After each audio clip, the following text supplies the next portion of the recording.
Hello everyone, उम्मीद करता हूँ आप सब लोग बहुत अच्छे होंगे। आज के इस लेक्चर में हम लोग डिस्कस करने जा रहे हैं किसी धनात्मक अचर a के लिए dy अपॉन dx ज्ञात कीजिए। ठीक है, जहाँ y का मान दे रखा है और x का मान अलग दे रखा है, हमें dy अपॉन dx फाइंड करना है। यानी कि x और y के जो भी यहाँ पर वक्र दे रखे हैं वो किसी एक चर के रेस्पेक्ट में दे रखे हैं। तो हम किस तरीके से फाइंड आउट करते हैं, चलिए इसको देखते हैं। सबसे पहले हम लोगों ने क्या काम करा, जो फंक्शन हमें दे रखे थे ना, तो हम वो उसको नोट कर लेते हैं। जैसे दे रखा y बराबर a, इसकी पावर दे रखी 1/t। अच्छा, a का मान भी क्लियर कर रखा है उन्होंने कि a क्या है ना।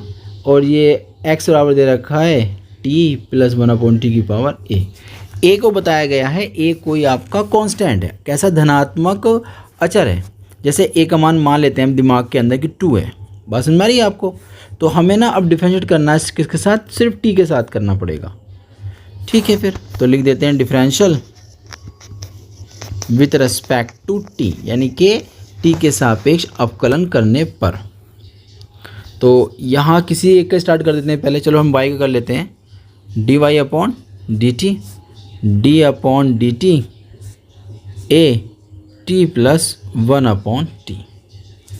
अब इसका तुम्हें करना है अवकलन। तो हम सब जानते हैं भैया, एक फॉर्मूला हम लोग पढ़ गए थे, d अपॉन डी एक्स। किसी कांस्टेंट की पावर अगर आ जाती है चर वाली, तो उस केस में क्या बनता था भैया, a की power x dot log a, है ना। लेकिन याद रखिएगा ये तो सिर्फ a के रेस्पेक्ट में हो गया, और इसकी पावर का करेंगे x का तो वो बन जाएगा फिर 1। तो इस तरीके से फाइंड आउट किया जाता है अगर किसी कांस्टेंट की पावर चर आ जाती है तो। ठीक है, तो स्टार्ट करते हैं इस क्वेश्चन को अपने। तो यहाँ पर क्या मिलने वाला है आपको मिलेगा a t प्लस 1/t, ऐसे ही मिलेगा डॉट log a। ये तो यहाँ तक कंप्लीट हो गया। अब इसकी पावर का अवकलन करना पड़ेगा, डिफरेंशियल्स करना पड़ेगा इसकी पावर का। ठीक है, अब देखते हैं कितना हमारा रिजल्ट आ जाता है। तो यहाँ हो जाएगा a t plus 1/t dot में log a ब्रैकेट। इस बार t का अवकलन करेंगे तो हमको पता है कि 1 आ जाएगा। अच्छा, 1/t का अवकलन कितना आएगा उसको रफ में निकाल लेते हैं। 1/t का अवकलन कितना आएगा, देखो ऐसा होता है कि इस 1/t को हम ऊपर ले जाएंगे तो पावर -1 हो जाएगी ना। तो इस -1 में क्या करेंगे, पावर आगे, पावर में से 1 कम माइनस के 2 हो जाएगी। तो फाइनल रिजल्ट निकल कर आएगा माइनस का 1/t स्क्वायर। समझ में आ गई, यानी कि इसका बन जाएगा 1/t स्क्वायर। इतनी बात समझ में अगर आ गई है आपके तो आगे चलें। तो हम लोगों ने ना y का तो अवकलन कर दिया पूरी तरीके से। ठीक है, तो अब हम करते हैं x का अवकलन, dx अपॉन dt बराबर 1/t। अब x का मान कितना दे रखा है वो नोट कर लेते हैं। x का मान दे रखा है x बराबर t प्लस 1/t की पावर a, यानी कि t प्लस 1/t की पावर a। जैसे हम बात कर रहे थे ना कि ये जो है ना ऊपर वाली पावर वो कितनी है, कांस्टेंट है।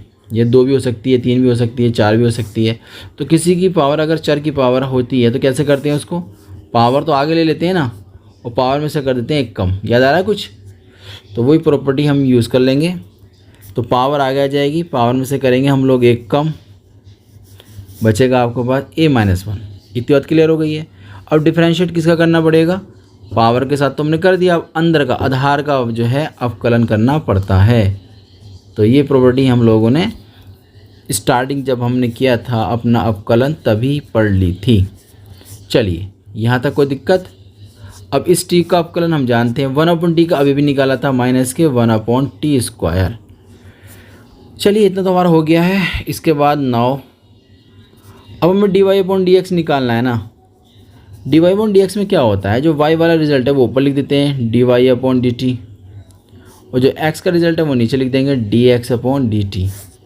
फाइनली निकल कर आ जाएगा dy अपॉन dx बराबर y वाले के साथ जो हमने डिफरेंशिएट किया है वो था a की power t plus 1/t dot में था log a ब्रैकेट में था 1/t स्क्वायर।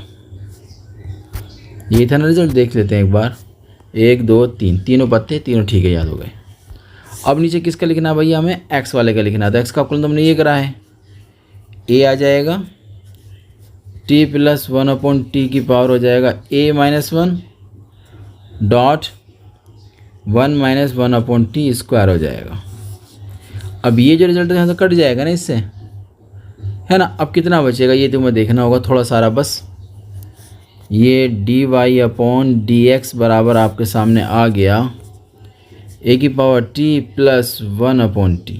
ये तो a की पावर हो गई, डॉट log a हो गया, नीचे बचा a और डॉट में चलेगा t + 1/t⁻a - 1।